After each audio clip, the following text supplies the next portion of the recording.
मैं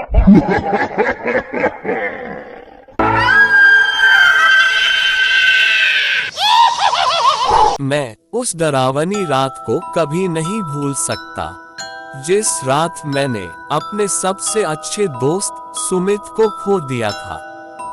सुमित और मैं बचपन से ही एक दूसरे के साथ थे।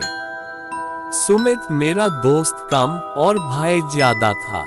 10th क्लास के बाद हम दोनों ने पटना के BD कॉलेज में एडमिशन लिया। हमारे लिए पटना शहर अनजान था, पर कुछ ही दिनों में हम उस शहर का चप्पा चप्पा जान गए थे, क्योंकि सुमित और मैं पूरे दिन बाइक से घुमा करते थे। अब हम दोनों रोज रोज एक ही जगह घूमकर बोर हो चुके थे। इसलिए एक रात हमने लॉन्ग ड्राइव पर जाने का फैसला किया। हमने हाजीपुर के जंगलों में जाने का प्लान बनाया, क्योंकि हमने कभी भी हाजीपुर के जंगलों को नहीं देखा था। पर हमने इतना सुन रखा था कि हाजीपुर का जंगल सिर्फ नाम का ही जंगल है और वहाँ हरे भरे पेड़ों के अलावा कुछ भी नहीं है, क्योंकि उस जंगल में जो भी जंगली जानवर थे वो शिकार के कारण खत्म हो चुके थे। इसलिए रात में लॉन्ग ड्राइव पर जाने के लिए वह जंगल बिल्कुल सेफ था, और वह रात पूर्णमासी की थी। मौसम भी अच्छा था, इसलिए मैं सुमित के साथ हाजीपुर के जंगल में जाने के लिए राजी हो गया। रात के 11 बजे हम हाजीपुर के जंगल में दाखिल हो गए। हमने जैसा सुना था वैसे ही जंगल का रास्ता मक्खन की तरह मुलायम था। हमारी बाइक हवा से बातें करने लगी थी। वाकई बहुत मजा आ रहा था, पर मुझे इस बात से हैरानी हो रही थी कि हम जंगल के इतने अंदर दाखिल हो चुके थे, पर तब भी हमें रास्ते में एक भी गाड़ी दिखाई नहीं दे रही थी। जंगल का पूरा रास्ता सुनसान पड़ा हुआ था। तभी रास्ते में हमें एक पुल दिखाई दिया। सुमित ने उस पुल के बीचों बीच बाइक रोक दी। वह अंग्रेजों के द्वारा नदी पर बनाया गया 100-200 साल पुराना ब्रिज था। पुल के बगल में एक बड़ा सा बोर्ड लगा हुआ था और उस पर लिखा था पीपा पुल। हम दोनों पुल पर गए और एक साइड में खड़े हो गए। पुल के नीचे से नदी बह रही थी और मन को सुकून पहुंचाने वाली कोमल हवाएं चल रही थी। नदी के बहते हुए पानी में चांद दिखाई दे रहा था। इतने में दूर जंगल से भेड़ियों के रोने की आवाज आने लगी।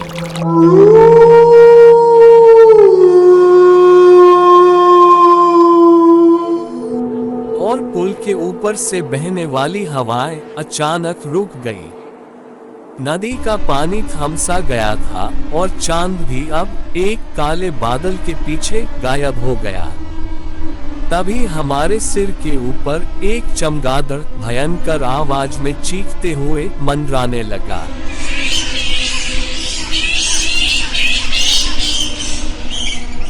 मानो वो हमसे कह रहा था कि यहाँ से चले जाओ। तब मैंने सुमित से कहा, भाई यहाँ कुछ गड़बड़ है, क्योंकि चमगादड़ का ऐसे चीखना हमारे चारों तरफ खतरे के होने का संकेत दे रहा है। हमें अब जल्दी ही यहाँ से निकल जाना चाहिए। जिस पर सुमित कहता है, अरे यार, ये शुभ अशुभ कुछ नहीं होता, ये सब तो बस अंधविश्वास की बातें हैं। और तुम भी क्या इतने पढ़े लिखे होकर ये फालतू की बातें कर रहे हो? शांति से यहाँ खड़े रहो और चुपचाप ये नज़ारा देखो। जाने कब ये सुंदर नज़ारा दोबारा देखना नसीब हो। तभी मैंने कुछ दूर पुल के पास एक लड़की को खड़े देखा। दूर से तो वो दिखने में सुंदर लग रही थी, पर वह पुल के नीचे नदी में झांक रही थी। मैं उसकी तरफ देख ही रहा था कि इतने में वो लड़की पुल के ऊपर चढ़ गई। तब मैंने सुमित से कहा, सुमित अपने पीछे देख, वो लड़की क्या कर रही है। सुमित ने भी जब पीछे मुड़कर देखा तो वो लड़की अभी भी पुल के ऊपर चढ़कर नदी में ही देख रही थी। इस पर सुमित कहता है, यार देख क्या रहा है, वो लड़की खुदकुशी करने की कोशिश कर रही है। सुमित के मुंह से खुदकुशी का नाम सुनकर मेरे हाथ पैर कांपने लगे, क्योंकि जब मैं छोटा था तब मेरे दादाजी ने खुद को फांसी लगाकर खुदकुशी कर ली थी, और वो मैं ही था जिसने उन्हें पहली बार फांसी पर लटकते हुए देखा था। तभी सुमित उस लड़की को रोकने के लिए उसकी तरफ भागा, लेकिन मैं वही खड़ा रहा, क्योंकि अब फांसी पर लटकते हुए मेरे दादाजी की यादें मेरी नजरों के सामने घूमने लगी थी। तभी सुमित जोर से चिल्लाया, ओ मैडम, ये क्या कर रही हो, उतरो वहां से वरना गिर जाओगी। सुमित की आवाज सुनकर मैं होश में आया। सुमित उस लड़की के बहुत ही करीब जा पहुंचा था, और तभी वो लड़की नदी में कूद गई। तब तक मैं भी दौड़ते हुए सुमित के पास जा पहुंचा। वो लड़की हमारे सामने ही नदी में डूब रही थी और हमसे खुद को बचाने की गुहार लगा रही थी। बचाओ बचाओ, प्लीज मेरी मदद करो, मुझे बाहर निकालो यहाँ से, मैं अभी मरना नहीं चाहती, बचाओ प्लीज, कोई मेरी मदद करो। पर हम उसे सिर्फ डूबते हुए देख रहे थे, क्योंकि हम दोनों ही बहुत ज्यादा डर गए थे। वो लड़की मदद के लिए अभी भी हमें बुला रही थी कि तभी सूरज और पुल के ऊपर चढ़ गया। मैंने उसका हाथ पकड़कर उसे रोकने की बहुत कोशिश की, लेकिन वो नहीं माना। उसने मेरे हाथ से अपना हाथ छुड़ाया और उस लड़की को बचाने के लिए नदी में कूद गया। सुमित नदी में कूदते ही अपने आसपास देखने लगा तो उसे वो लड़की कहीं भी दिखाई नहीं दे रही थी। उसने सोचा कि कहीं वो लड़की डूब तो नहीं गई। फिर उसने गहरी सांस ली और पानी के अंदर डुबकी लगाई। कुछ देर बाद वो पानी के ऊपर आया, लेकिन वो लड़की कहीं भी दिखाई नहीं दे रही थी।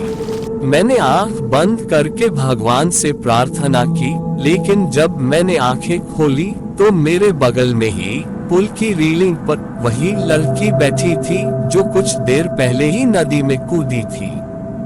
वह बहुत ही अजीब तरीके से पुल की रेलिंग पर बैठी हुई थी और नदी में सुमित की तरफ देखकर मुस्कुरा रही थी।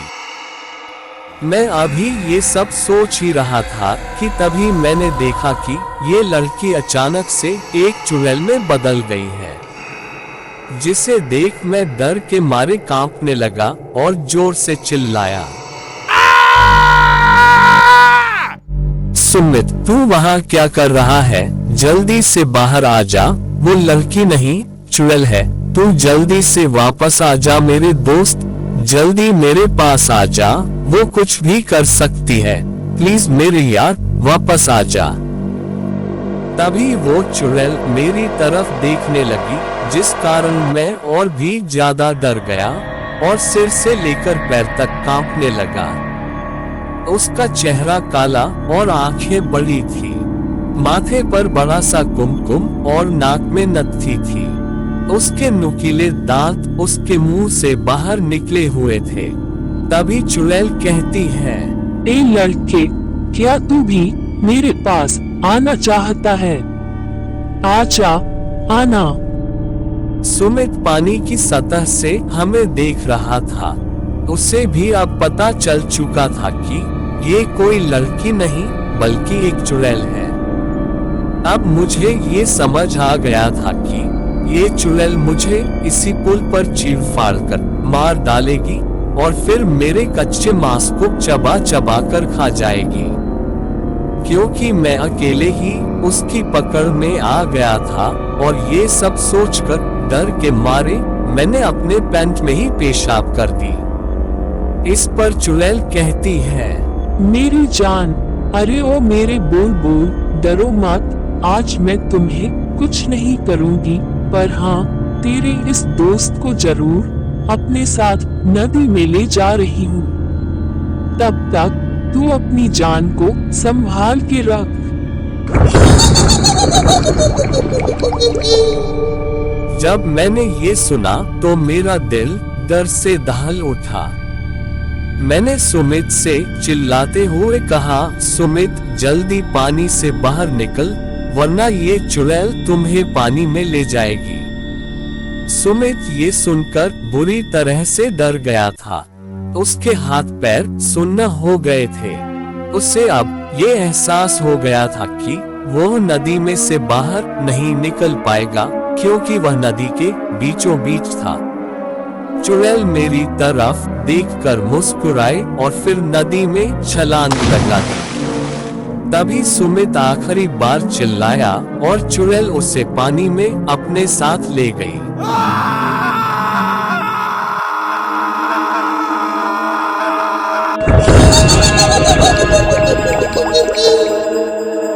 कुछ देर तक पानी में से बुलबुले निकलते रहे, पर कुछ देर बाद ही वो पानी बिल्कुल शांत हो गया।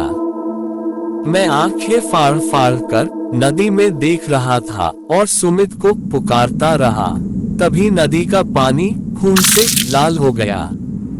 ये सब देखकर मेरी आंखों में आंसू आ गए और मैं ये समझ गया कि उस चुड़ैल ने मेरे दोस्त सुमित को मार दिया है। मैं वो सदमा बर्दाश्त न कर सका। मेरी आंखों के सामने अंधेरा छा गया और मैं उसी जगह पर बेहोश हो गया। जब मुझे होश आया तब तक सुबह हो चुकी थी और मैं 4-5 लोगों से घिरा हुआ था। उस समय पुल पर काफी सारे लोगों की भीड़ जमी हुई थी। लोग पुल के नीचे झांककर देख रहे थे। तभी मैं उठा और दौड़कर पुल के पास गया और देखा कि पानी में नदी के किनारे सुमित की लाश तैर रही थी। उस चुड़ैल ने बड़ी ही बेदर्दी से सुमित के सीने से उसका दिल निकाल लिया था और अब मेरा सबसे अच्छा दोस्त मुझे छोड़कर चला गया था। उस दिन मुझे हाजीपुर के लोगों से ये पता चला कि उस नदी में 100 साल पहले से ही उस चुड़ैल का वास है। असल में हुआ ये था कि अंग्रेजों के जमाने में एक अंग्रेज अफसर ने सुंदरा नाम की एक लड़की का बलात्कार किया था और ये बात जल्दी ही आसपास के हर गांव में फैल गई थी, जिस कारण अब सुंदरा से गांव की कोई भी लड़की बात नहीं करती थी, क्योंकि सब लोग ये कहते थे कि उसकी पवित्रता अब नष्ट हो चुकी है। गांव के लोग उससे हर दिन ताने मारते थे और कुछ दिन बाद सुंदरा के पति ने भी उसे छोड़ दिया। तब सुंदरा वापस अपने घर चली आई। हाजीपुर उसका मायका था, लेकिन वहां भी उसे बहुत सारी बेइज्जती झेलनी पड़ती थी।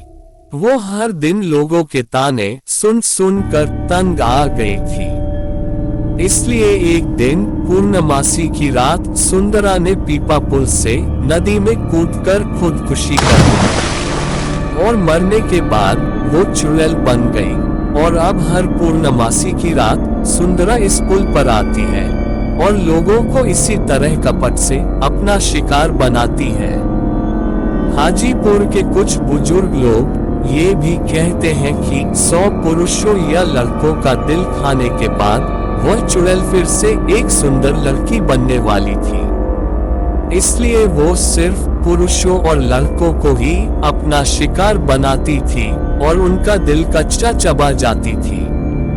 सुमित को उस दिन मारने के बाद हाजीपुर के पीपा पुल पर कभी भी वो चुड़ैल दिखाई नहीं दी। इसीलिए हाजीपुर के लोग कहते हैं कि मेरा दोस्त सुमित उस चुड़ैल का आखिरी शिकार था और उसके बाद वह फिर से एक जिंदा और सुंदर स्त्री बन गई और अभी वो किसी आदमी के साथ एक सामान्य जीवन जी रही होगी।